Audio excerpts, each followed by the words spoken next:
Nuevamente les saludamos desde la Cinemateca Sala Alterna del Centro de Divulgación y Medios de la Facultad de Artes de la Universidad Nacional de Colombia. Les habla Adriana Herrera Bocanegra, la actual coordinadora y programadora de este espacio. Y en la noche de hoy tenemos el placer de tener como muestra invitada el Festival de Cine Experimental de Bogotá en su sexta edición. Y a continuación tendremos el conversatorio 80 post-confinamientos con Bianca Suárez Puerta y Julián Medina. Bianca Suárez es doctora en semiótica con maestría en antropología, pregrado en diseño y estudios en producción cinematográfica. También es miembro del comité ejecutivo de la Asociación Internacional de Semiótica, investigadora de carácter cualitativo, etnografía, y análisis crítico del discurso. Promotora de iniciativas académicas, consultora en innovación para organizaciones sociales, gestora de alianzas y proyectos con impacto local e internacional, ganadora de la beca de estancias postdoctorales de Colciencias en el año 2019 con el proyecto Gestión del Conocimiento del Turismo Científico en Playas Remotas. Por su lado, Julián Medina es diseñador visual, artista digital, artivista, DJ, director de arte, productor, comunicador y gestor cultural con posgrado en filosofía contemporánea. También es codirector, coproductor, curador, programador y líder de la dimensión acción académica del Festival de Cine Experimental de Bogotá. La Cinemateca Sala Alterna, en alianza con el Festival de Cine Experimental de Bogotá, presenta en esta tercera y última sesión de septiembre, que está dedicada al contexto de la posguerra en España, en relación a la película que acabamos de ver y al estallido social y cultural del posfranquismo en dicho país. En ese sentido, nuestro encuentro va a tener una primera parte en la que hablaremos un poco en relación a la película, a cargo de Julián, una segunda parte que estará a cargo de Bianca Suárez, y que estará más enfocada específicamente a la temática de 80 post-confinamientos. Y finalmente, hacia las 8 de la noche, daremos apertura a una tercera parte que estará abierta y enfocada a responder las preguntas del público. Eh, Hacemos nuevamente el llamado para quienes nos están acompañando en este momento para que por favor nos ayuden llenando el formulario de asistencia que va a ser compartido a través del chat de nuestros canales, para poder hacerles llegar el video completo de las notas del director de la película y la presentación que tendrá Bianca en su charla. Bueno, Bianca y Julián, buenas noches. Muchas gracias por acompañarnos en la sesión de hoy. Gracias a ti, Adriana. Gracias por la invitación. Hola a todos, un saludo. Mi nombre es Julián Medina, como ya gracias Adriana por la presentación que hiciste. Un saludo para todos los que nos ven, para todo el público de la Cinemateca Sala Alterna, para todo el público del Festival de Cine Experimental de Bogotá. Iniciamos otra sesión que hace parte del ciclo de charlas que componen o que alimentan este eje que hemos pensado para este año desde el Festival de Cine Experimental de Bogotá, llamado Imágenes Manifiestas. Hoy iniciamos con una peli llamada Orbainak, que traduce cicatrices. Esta peli nos muestra una historia muy íntima, o genera un relato, propone un relato muy íntimo, que se da en un contexto de guerra, en un contexto político. El autor tiene la intención de, a partir de toda esta convulsión política que mantiene su contexto, tiene la intención de generar un relato muy íntimo, muy desde lo personal, dar una mirada a cómo ese contexto político afecta o interviene en el transcurrir de la vida de las personas, de la vida de su familia. Vemos como en esta película hay un elemento muy importante que, que son las imágenes técnicas, estas fotografías obtenidas por aparatos técnicos, por cámaras fotográficas, le permiten al director hacer una documentación experimental, por así decirlo, de los momentos que para él son claves para poder narrar desde la intimidad de estos momentos de guerra. Entonces, estas imágenes técnicas, evidentemente, son elementos claves en el modo en el que reconstruye el director la historia o su historia o la historia de su intimidad y la de su familia para poder llevar a cabo como este documental experimental, si así pudiéramos llamarlo. Es importante como dentro de la línea que estamos marcando con imágenes manifiestas, ver cómo esta película, si bien está enmarcada por su contexto político, está enmarcada como en el panorama de imágenes manifiestas, también hace parte de otro panorama llamado imágenes de la memoria. Entonces, esta peli como que juega en los terrenos de lo político, pero también juega en los terrenos de la memoria. Y desde allí construye historia, ¿no? Bien, permitiéndole como a la conjugación de estos dos momentos, a los de la memoria y a los de la política, dar un vistazo a lo que fue la historia.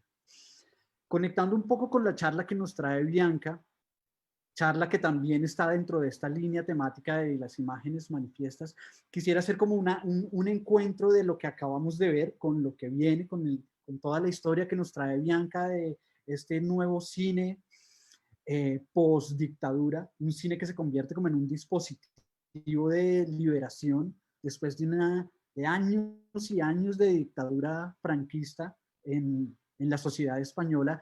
El final de esta dictadura marca el renacimiento y la emergencia de un montón de expresiones totalmente importantes para la recuperación de la libertad, podría decirse, de la libertad de estos seres que han sido sometidos durante años a momentos muy extensos de liberación. Entonces, creemos que era como un contraste el que pensábamos presentar al mostrar inicialmente una película que habla de la guerra desde la intención de hablar de la guerra misma y de ver cómo la guerra afecta a quien crea esta pieza audiovisual. Estoy hablando de Cicatrices, de Orbainak, la película que vimos anteriormente, para darle paso a otro cine, a otro tipo de cine que no nos va a ilustrar desde la guerra, que no nos va a presentar historias de la guerra, pero que sí va a ser consecuencia de la guerra, que es un cine de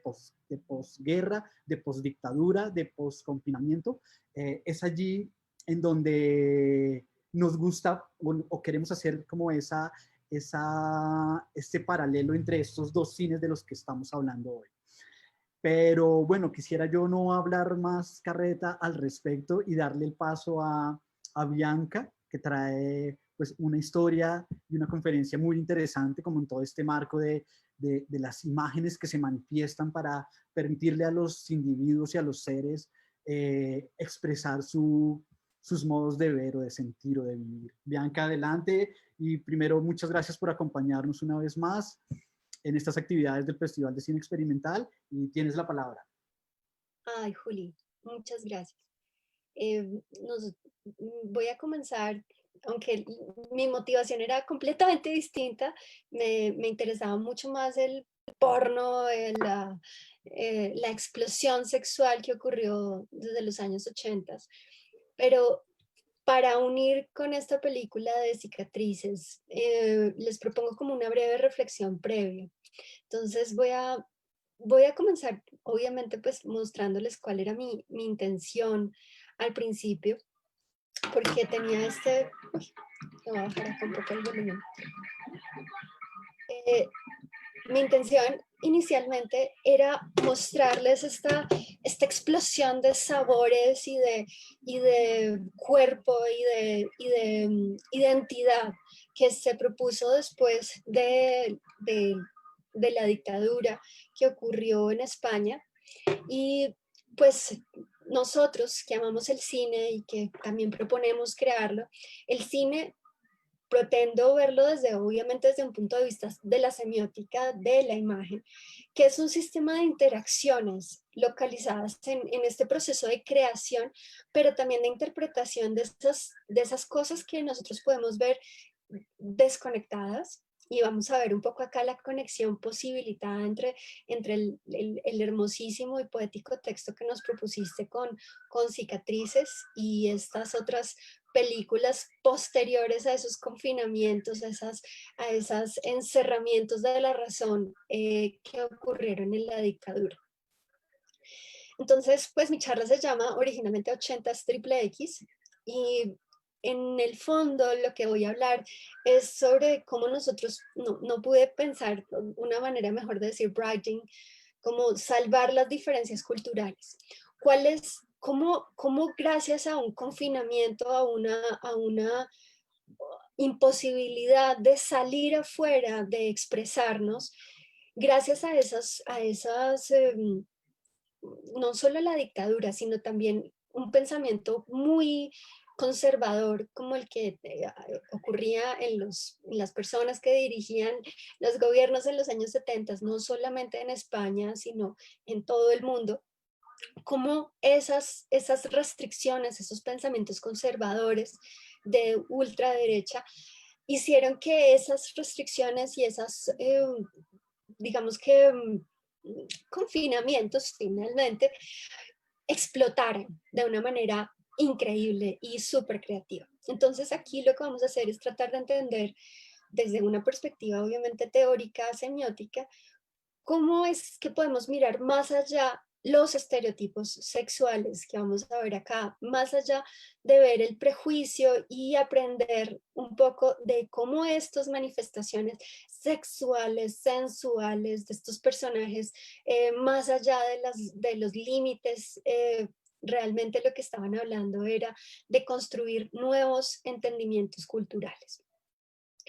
Como ustedes saben, España, tras la salida del franquismo y un poco con la película que acabamos de ver, hubo una transición luego del confinamiento, en donde el pensamiento y la libre expresión eran casi imposibles. Entonces se experimentó, como ya les he dicho, una fuerte revolución.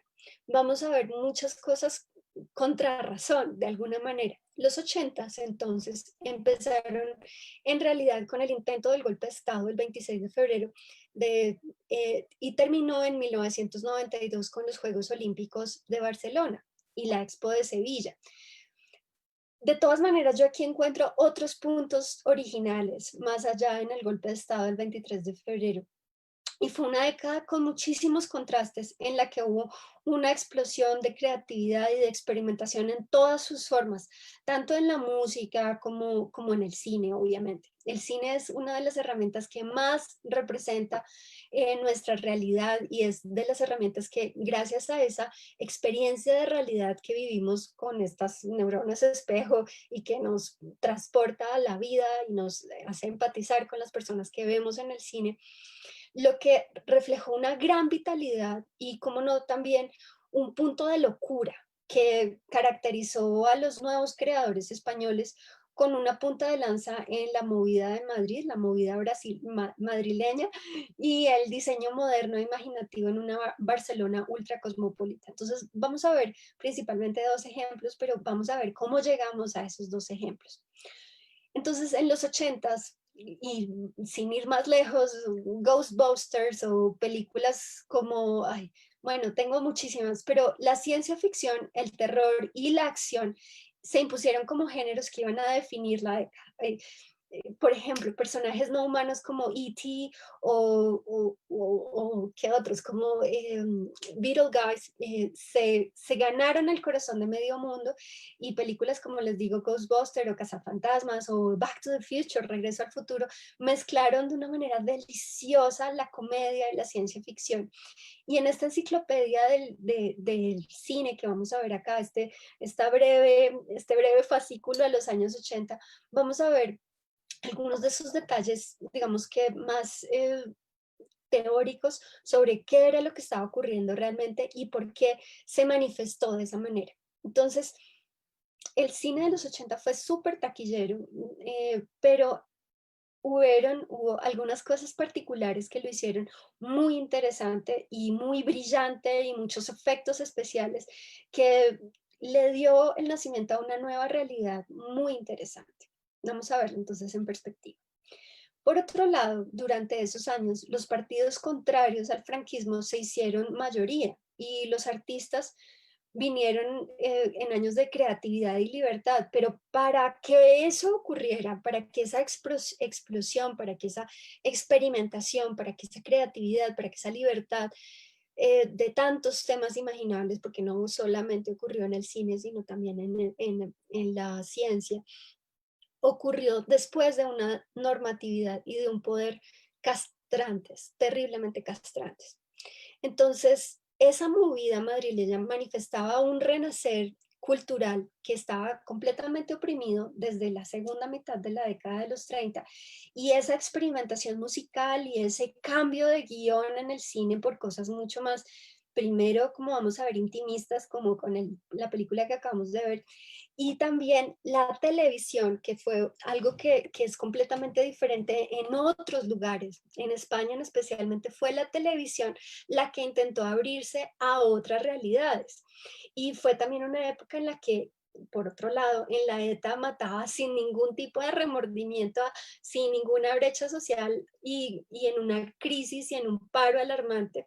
Entonces esto llevó a muchos jóvenes a la delincuencia y a las drogas, como vamos a ver.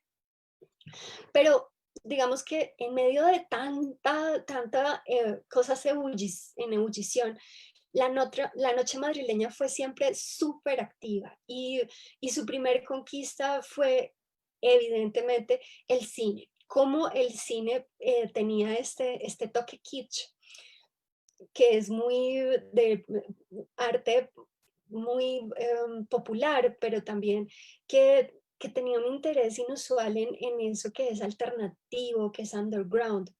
Entonces todo esto como un potlatch, como una sumatoria, como una sopa, pues en un caldo de cultivo, había germinado desde esos movimientos juveniles que anteriormente era como un boom turístico. Muchas personas, muchos de nuestros abuelos, nuestros padres, fueron a España o fueron a Europa en esas épocas y muchos en esos años 70, 60, 70, tras la caída de la dictadura, con el cambio de régimen, encontrarían entonces un terreno abonado para desenvolverse completamente. Y fue este cambio, esta liberación cultural que hablaba de una nueva ideología en el fondo. Vamos a ver entonces, la movida madrileña fue entre el 77 y el 78, ese periodo que vamos a ver aquí especialmente, es una primera oleada punk en Madrid, que tenía obviamente mucha imitación de lo que estaba pasando en Londres, en Nueva York, en Los Ángeles. Eso lo vamos a ver mucho después, esas primeras influencias, pero al mismo tiempo la movida tenía unas críticas, unos ideologemas muy específicos contra el mundo, unos principios políticos sobre el gobierno, sobre la iglesia y sin hablar sobre las policías, lo cual es absolutamente evidente. Y a pesar de la super paila calidad que vamos a observar, tiene esa estética kinky, que es muy sugestiva, que era la representación de la España, de esa primera libertad de la expresión, después de 40 años de encuartelados, como se entendiera.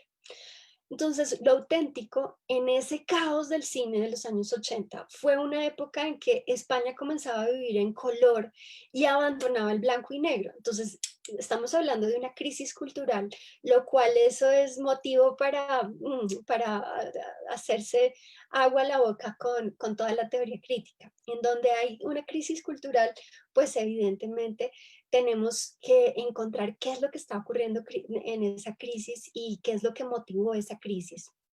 Entonces la sociedad pasó de contar sin ningún tipo de libertad a demostrar la diversidad que había vivido oculta bajo el yugo de la dictadura. O sea, eso estaba latente. Ahora, en 2020,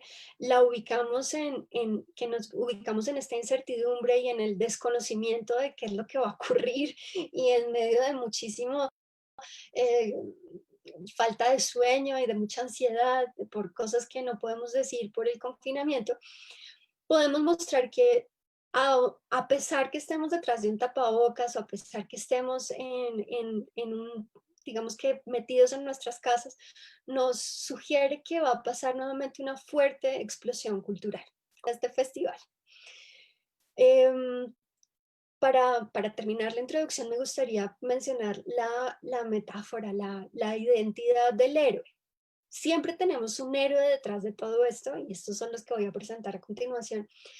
Y siempre son los héroes, ese culto por el héroe ha sido necesario no solo por la existencia de las guerras, sino a causa de las virtudes de ese heroísmo, de poder salir, en este caso salir del closet, y cómo se comportan estos líderes, estos héroes del cine que llegaron realmente a personificar esa experimentación, que es un poco la invitación a que los estamos invitando con el festival. Entonces tengo 3 preguntas importantes para que resolvamos aquí, ahora, en este momento. La primera sería, ¿cómo dar sentido al contrasentido? Que es algo fundamental, porque muchas veces decimos, no entiendo nada, ¿qué sentido tiene todo esto? Es una pregunta semiótica que nos hacemos todos los días, pero también desde un punto de vista crítico, cómo entender esas manifestaciones tan raras, tan extrañas que pueden producirse en el cine experimental, desde el otro lado. Entonces, les voy a presentar primero esta obra del pintor vasco Rafael Ruiz Valerdi, que realizó en 1971, y fue un trabajo de cine experimental, pero que era muy raro hasta ese momento. Se llama Homenaje a Tarzán. Y esta película fue pintada directamente sobre el celuloide, y lo que es interesante es cómo referencia fragmentos de documentales o de largometrajes o de cintas de Tarzán. Entonces, ¿por qué un pintor vasco, como acabamos de ver, los vascos eran súper cerrados, súper intimistas? De pronto, ¿por qué este personaje vasco en 1971 decide dibujar imágenes de tarzanes con estos sonidos de tambor africano? Entonces, estas líneas negras súper simplificadas, de grueso bastante pronunciado, como podemos ver, representan siluetas y zonas sombrías, representaciones fotográficas que sirven como un modelo de esa oportunidad de salir a la selva, de hacer otra cosa diferente. Puede ser o lo que nosotros estamos represados y queremos sacar o expresar, y es de alguna manera un aspecto figurativo del film que contrasta formalmente con la abstracción de estos dibujos, a menudo pues podemos decir irreconocibles. Entonces, estas manchas negras sobre el fondo blanco nos pueden hablar de esa animalidad, no solamente del proceso, como dirían los argentinos, de cómo van los policías, en este caso los cazadores, matando a los animales, matando a los osos, a los diferentes animales, que serían las personas que quieren estar libres, o las personas que están, por eso se llama llamado a Tarzán, porque al final, en el fondo, lo que queremos es volver a ser libres. Entonces, me parece un buen ejemplo para comenzar. Entonces, ¿cómo nosotros le podemos dar sentido? Primero, por estas horas podemos encontrar ese contrasentido de por qué nos están matando, por qué nos están asesinando los policías, por qué nos están encarcelando sin justa causa, por qué no puedo leer los libros que quiero leer, por qué no puedo escribir las cosas que quiero escribir.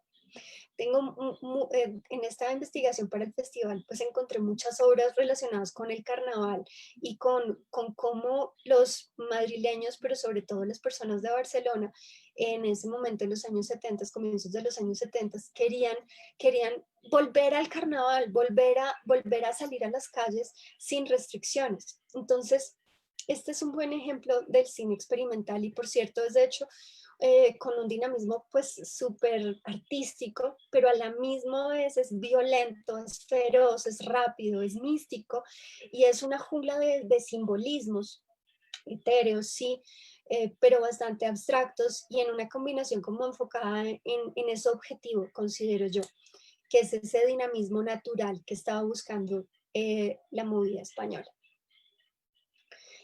La siguiente pregunta tiene que ver un poco con esos códigos que en este momento ya los vemos tan súper naturalizados en TikTok.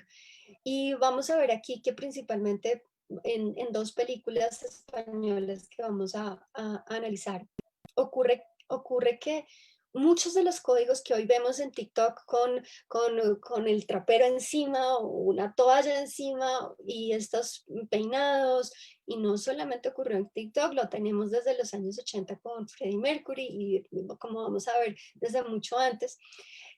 Estos obedecen a códigos individuales que son a la misma vez códigos de resistencias, de diferentes maneras de resistirse a los estereotipos, por un lado, a las estructuras binarias, evidentemente, pero sobre todo al deber ser.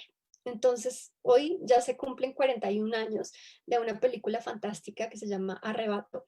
Es una película de Iván Zuleta, que es el primer ejemplo que les quiero mostrar. Bueno, el segundo sería después de la película que les mostré, pero esta película Arrebato en especial es la obra de culto por antonomasia del cine español. Se mantiene con esa misma fuerza perturbadora, como siempre, fruto de ese vivo e interesante vanguardia cinematográfica española. ¿Qué significa? Primero comienza con una historia de una vampirización, como la hemos visto en tantas historias cinematográficas que disfrutamos tanto, desde Nosferatu hasta Entrevista con el vampiro. Pero en especial, ¿qué es lo que está metaforizando? ¿Cuál es esa figura retórica que nos está mostrando Iván Zuleta, y tras ese título de Arrebato, esconde una rareza en el cine español y es una historia, como les digo, de vampirización cinéfila, en donde yo me quiero comer al protagonista. Y es una pequeña y muy breve y muy interesante insinuación de un arrebato. Entonces la película narra cómo José Sirgado, eh, que nosotros lo conocemos muy bien en muchísimas películas gay, pero es un director, el personaje es un director que tiene más o menos unos 30 años y que ha terminado su segunda película y se siente súper aburrido y se siente supremamente insatisfecho y de pronto él propone hacer una nueva película.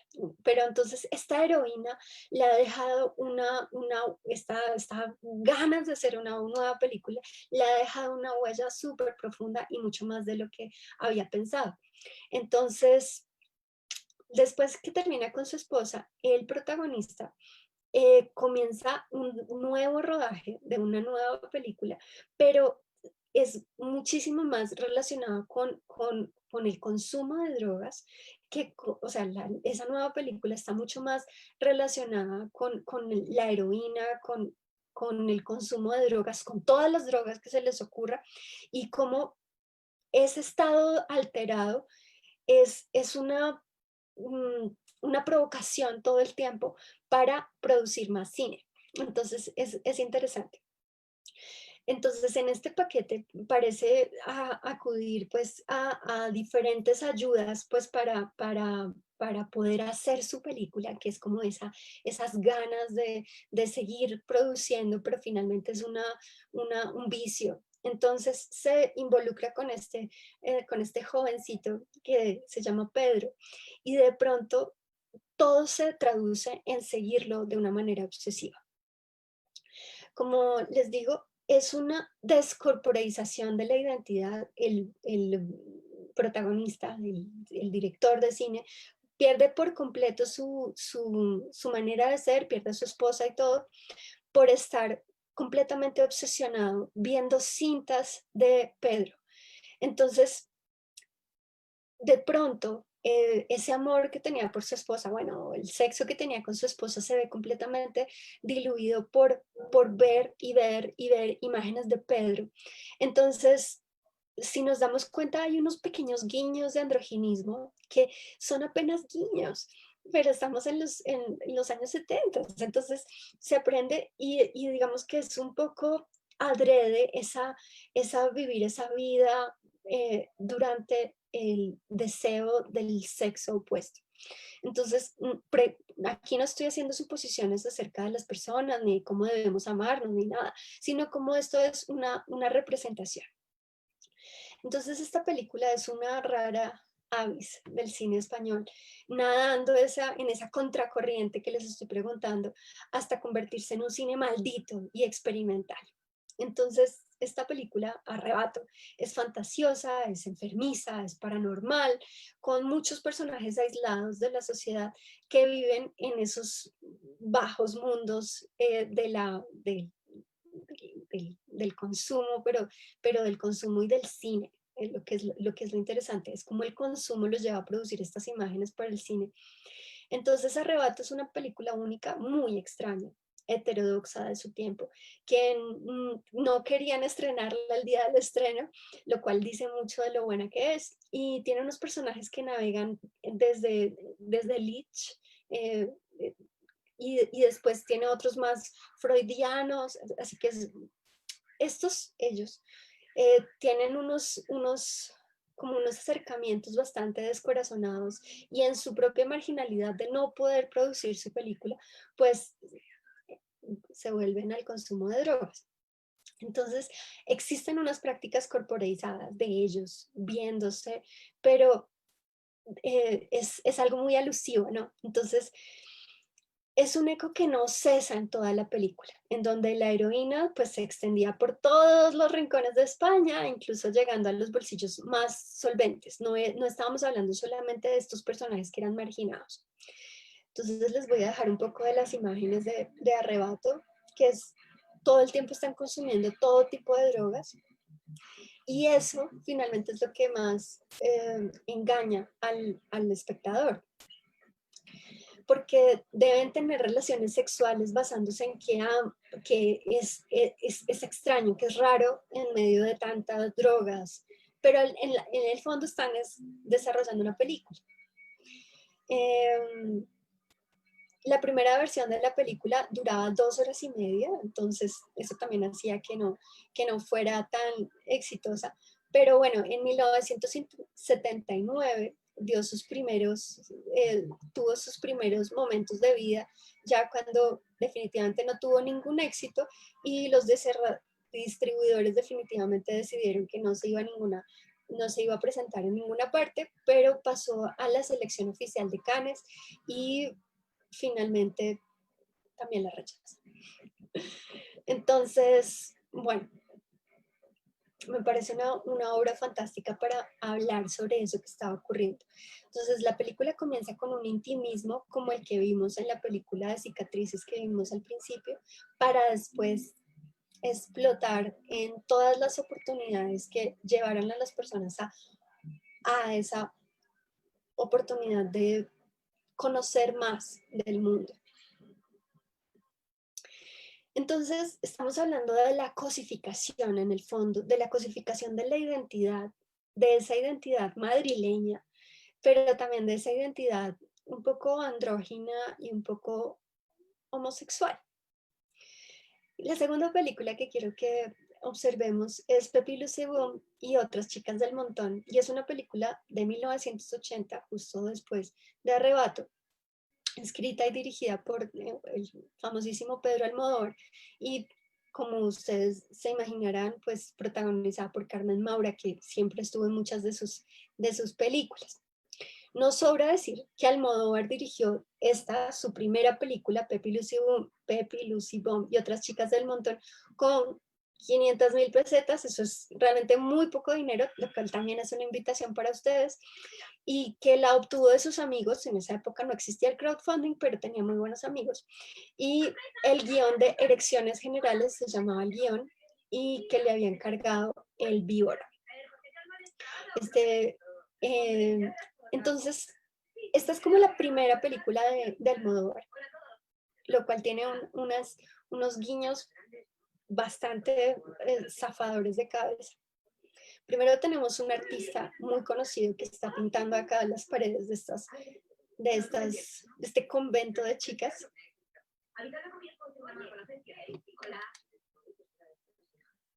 ¿Qué tal con el boxeo? Bien, me mantiene en forma. No sé para qué. Acaba botada. se pasa todo el día con el balón. Y a mí, cállate la estúpida. ¿Me dais algo de beber? Estoy sedienta. ¿Lucy? Bueno. La tienes dominada, ¿eh? Ven. Ven. Traigo un poco de coca.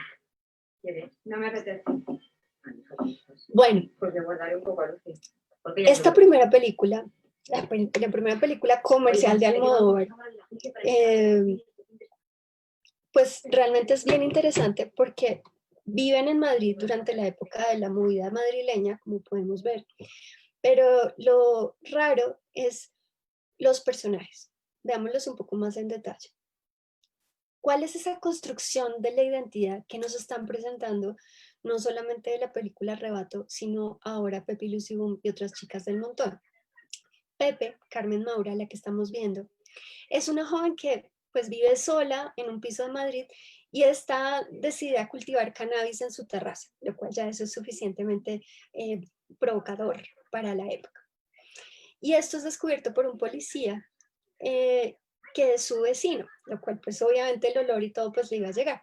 Este entra a su casa y a cambio de su silencio, Pepi accede a tener relaciones sexuales con él, pero le pide que mejor por detrás. Y entonces el policía, este es el policía del que les estoy hablando, sin hacer caso el policía la penetra por la vagina y pues le arruina el negocio de vender su virginidad. ¿Sí me entienden de lo que estoy hablando? En el fondo, todas estas son metáforas de un momento en el que no había dinero, podía yo vender mi virginidad, el negocio de vender cannabis en su terraza. ¿Y quién era el principal agresor? Pues un policía que no solamente la viola, sino que rompe su virginidad y además rompe su palabra de comérsela solo por detrás. Puras metáforas en este caso, pero además la imagen, como hemos visto, construye al espectador. Así que, a pesar de ser una representación, la está construyendo. Pepe accede a tener relaciones pues con el policía, pero después ve que puede ser mucho más rentable otro tipo de negocios. Entonces, Pepi conoce a la mujer del policía y además descubriendo que a la mujer del policía le gusta el dolor, entonces la convence para tomar clases de pegarle. Si vieron esa chica que al principio era boxeadora, entonces los personajes son un raye completo en donde descubre que le gusta que le peguen, entonces va a tomar clases de boxeo pues con la amiga que son lesbianas. Entonces, bueno, es muy interesante para que la descarguen, la vean. Me habría encantado que lo hubiéramos visto antes de esta charla, pero bueno, no me voy a extender y me quedan cosas bien interesantes para mostrarle. Entonces, el sexo realmente es raro, el sexo es directo, el sexo es trans, tenemos muchos sexos, todo es sexo y también es un sexo hermoso. No hay jerarquía en la sexualidad en este caso. El sexo tiene las mismas personas o sea, para decirlo de otra manera, hay tantos sexos como personas. No podríamos en este momento encerrarnos. Finalmente, este es otro de los ejemplos que se llama tráiler para los amantes de lo prohibido, pero otra de las cosas interesantísimas de es una película completa de 15 minutos, aunque se llama tráiler para los amantes de lo prohibido. Cuando vean la presentación, después que les vaya a dar Adriana, la pueden ver completa.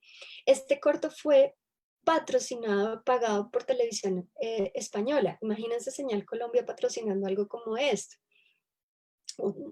Entonces, Televisión Española en 1986, 80, no me acuerdo ahorita específicamente cuándo es el año que lo produjeron, es el primer corto comercial que hace Almodóvar para la televisión española. Y fue concebido, como les dije, tras la petición de Paloma Chamorro, que es una conductora de la Edad de Oro, como un show de las estrellas, póngale más o menos.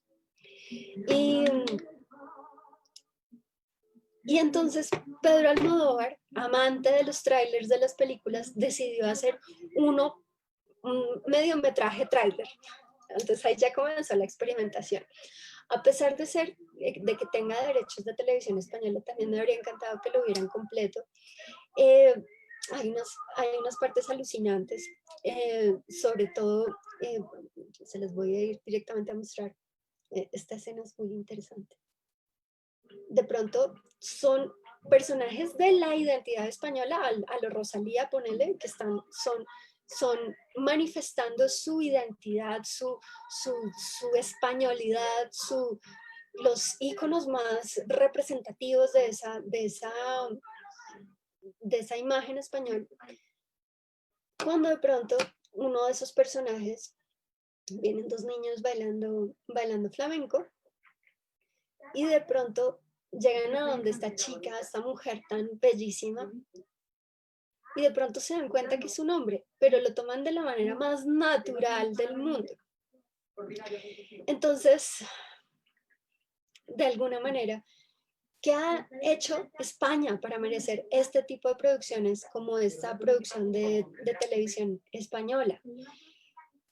En todas esas circunstancias que les estoy mencionando, salió esta maravilla, entre otras muchas, producida por la televisión española en ese momento.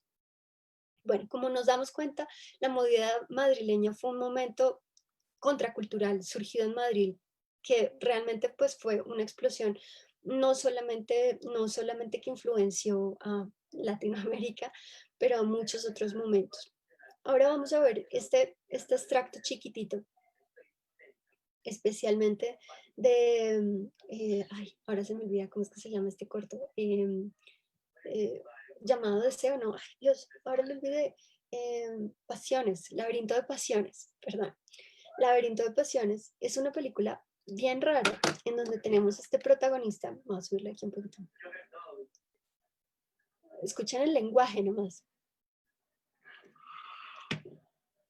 Están oliendo un esmalte de uñas y dice que overdose, o sea, muy, muy influenciados por el lenguaje punk de Inglaterra y Nueva York.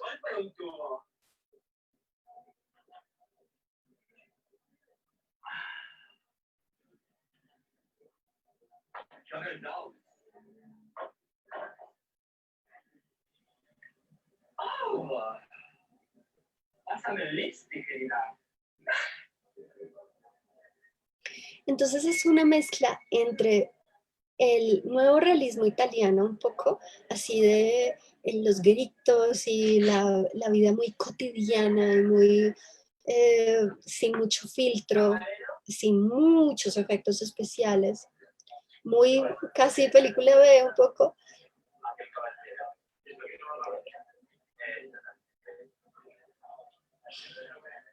Y en el fondo todo es una provocación entre drogas y experimentación sexual. Bueno, ¿qué otra cosa me gustaría mencionar antes de cerrar con los ejemplos? Este movimiento de...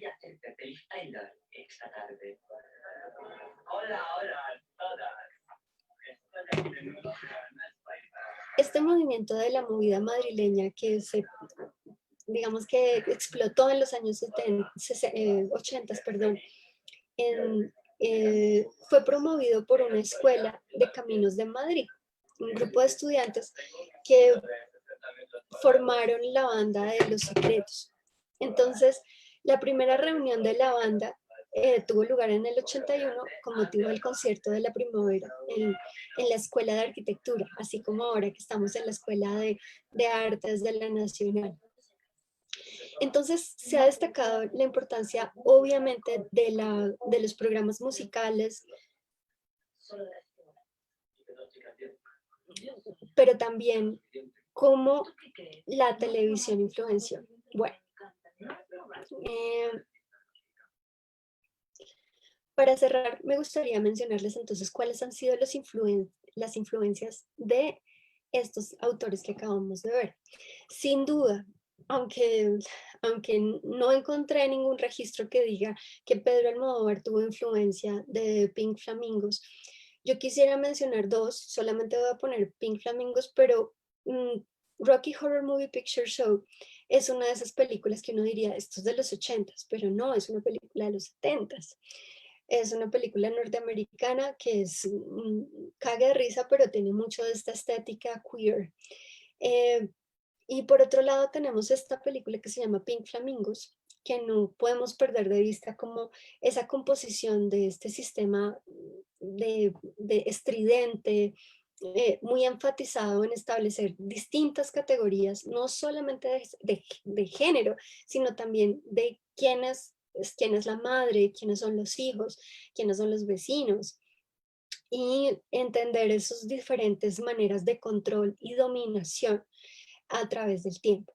Entonces, como podemos ver, Pink Flamingos, esta película estadounidense de 1972, del género de la comedia negra, muy relacionado con esas dos películas de Arrebato y la que acabamos de ver. Es esta exploración muy controversial, no solamente sobre el manejo del cuerpo, sino su manera de ser explícito. Se consagró pues consagró esta extravagante drag queen Divine, es Divine que la conocemos todos, esta estrella underground, y desde su lanzamiento ha tenido pues obviamente muchísimos admiradores y seguidores. Pero ¿por qué? ¿Por qué nos llama tanto la atención eso queer, eso que está en otro lugar, en esa experimentación, no solamente con la imagen, sino con el sexo, el género y la identidad de ser madre y de ser mujer, además? Divine, bajo este seudónimo de Babs Johnson, como se llama en la película, le gusta de una forma compulsiva los huevos de gallina, lo cual es muy chistoso. Y su hijo, que es un delincuente, y bueno, y su compañera sentimental, que es Cotton, que es extremadamente voyerista. Todos estos personajes que estamos viendo acá viven juntos en una caravana que a la entrada tiene como unos flaminguitos, por eso se llama Pink Flamingos. Y es una historia de las afueras de Baltimore. Y lo más raro que tiene esta película, dentro de muchas de las rarezas que tiene, es como esta pareja heterosexual que es Divine y Cotton, que es una chica. Tienen este matrimonio, pero que venden heroína en los colegios y que roban bebés para entregarlos en adopción a parejas lesbianas. Ya es demasiado un poco, pero estamos hablando de qué es lo que estaba ocurriendo en el mundo en ese momento para que personas de muy bajos recursos tengan que robar bebés y vendérselos a parejas lesbianas. La última escena de Pink Flamingos es de las más polémicas del cine, ya que un pequeño perro, este pequeño poodle que estamos viendo acá, defeca en la calle y Divine recoge ese excremento del suelo y se lo come. Y pues este plano es definitivamente real, ya que está rodado sin cortes y no puede tener un trucaje pues por la época de la película. Entonces, ¿dónde se manifiesta esa subjetividad? Finalmente está en el cuerpo, no solamente en el cuerpo de lo retratado, de lo que explota en medio de esa creatividad producida por estos directores tan interesantes, en el fondo, tan controversiales, que nos hacen pensar mucho nuestra posición en el mundo, pero sobre todo como lo vimos en la anterior imagen, cómo nos manipulan nuestro propio cuerpo, cómo a partir de su experimentación cinematográfica, a partir de su grandiosísima creatividad, nos hace que nuestro cuerpo realmente se vea compelido o a vomitar o a ponerse unos tacones y bailar de la manera más gay posible y lleno de júbilo. Entonces, lo que está en juego es el poder y el contrapoder, donde esos beneficios aún no están muy claros. Si la experimentación realmente está en el cine o en los sujetos representados o en quién, en el fondo, en esa explosión de poder y contrapoder. Pero cuando hablamos de imágenes manifiestas, en general, vivimos un momento absolutamente histórico, especial, en el que la libertad misma da lugar a muchísimas coacciones. Entonces, la libertad del poder hacer, que es algo que antes de pronto no podíamos, porque no teníamos tiempo, porque no teníamos los medios, qué sé yo, pero ahora que estamos en casa y que podemos hacer cosas, pues genera incluso más coacciones que el disciplinario deber. Ahora que podemos hacer, de pronto no creamos en el fondo, no somos tan libres y nos coerciona otras cosas que todavía no podemos saber. Entonces, bueno, como les venía diciendo, lo que quería hablar un poco era de esas interacciones individuales que visibilizan lo colectivo. En este caso, lo que ocurrió después de la dictadura militar en España, pero esa descorporalización de la identidad, de la existencia del yo, cómo ponerme un tapabocas, cómo tomarme una foto con tapabocas, también es un constructo de una serie de representaciones textuales que obviamente son políticas, son ideológicas y en algunos textos son maneras de cambiar el canon, cambiar la idea de belleza. Se me acaba el tiempo.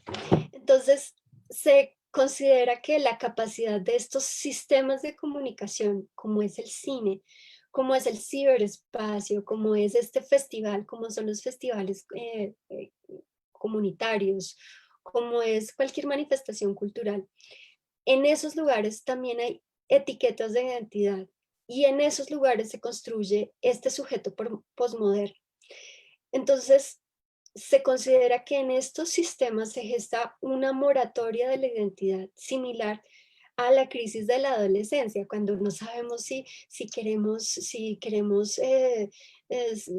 tener el pelo largo, o si nos ponemos pintura roja, o si nos ponemos más el escote. Este momento de confinamientos se parece mucho a esa crisis de la adolescencia. Los españoles, como vimos en el momento, pensaban que otro mundo era posible y que habían muchos cambios sociales que eran urgentes y por eso yo creo que estas imágenes eran tan contestatarias. Entonces era necesaria una nueva televisión, una revolución sexual y todos estos personajes un poco LGBTQ quedan recluidos en dos ámbitos, en lo alternativo, lo marginal o lo cómico, pero en ningún caso se comparaban con ese nivel de explosión heterosexual que hemos vivido en estos últimos años, en donde pues muchas cosas son posibles. Entonces de la represión franquista se pasó a una libertad sexual, a un destape masivo, a un consumo exagerado de drogas, a playas nudistas, a revistas con desnudos, a striptease, a un arte que alentaba incluso a poetas e intelectuales. Entonces, desde luego estos años fueron marcados por un absoluto optimismo y un estímulo creativo en donde todo era una fiesta. Y eso es también una invitación, que por supuesto, a partir de estas grandes tragedias y tanta dolor que hemos tenido en estos últimos casi 7 meses de pandemia, pues hagamos alguna excepción y ahora en este 2020 ubiquémonos en esta incertidumbre y vivamos una explosión cultural. Y esa era mi presentación. Muchas gracias a ustedes por estar acá. Muchas gracias, Bianca, por tu intervención, por tu historia, por la información que nos entregas. Yo tendría una pregunta al respecto de cómo crees que ante el momento que vivimos hoy de aislamiento, como todo esto que ha generado la cuarentena, ¿cuáles crees que serían hoy en nuestro contexto político, cultural, social, cuáles crees que serían las imágenes que serían realmente imágenes que buscaran esa explosión cultural? Pues en el día de hoy, ¿qué imágenes hoy se manifestarían como de un modo disidente o se expondrían para buscar como esa explosión, esa ruptura con lo que venían, con lo que venía siendo como el panorama de las imágenes. No sé, no sé. Yo estoy bastante impresionada por, como ya les he dicho varias veces, a Twitch y TikTok. Me llama mucho la atención cómo las personas están dispuestas a bailar, a hacer el ridículo en pijama. Y eso es un poco algo de eso manifiesto.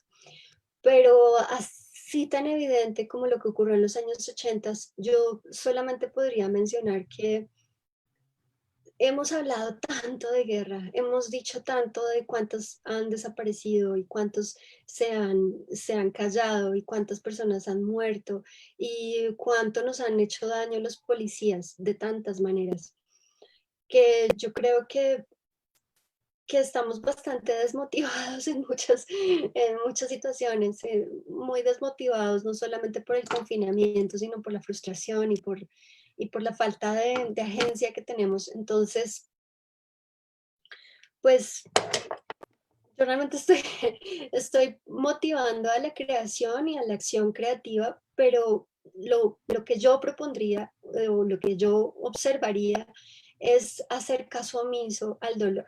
Eh, Como lo que estamos viendo acá es fue una explosión de vivamos la fiesta a pesar de que nos estén pegando duro los putos policías, pero vivamos la fiesta. Era un poco esa la invitación de la movida y es un poco lo que yo siento que podría ser ahora. Si seguimos en el dolor no estoy hablando que olvidemos la memoria, por el contrario, sino que a partir de la memoria podamos tener unas diferentes experiencias de lo que puede ser la vida, a pesar de tanto dolor y tanta injusticia social y política.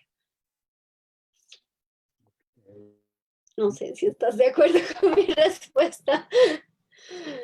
Ajá. No, Bueno, quería pues conocer tu creo, punto de vista, más allá que como llegar a ¿Y un tú, y punto.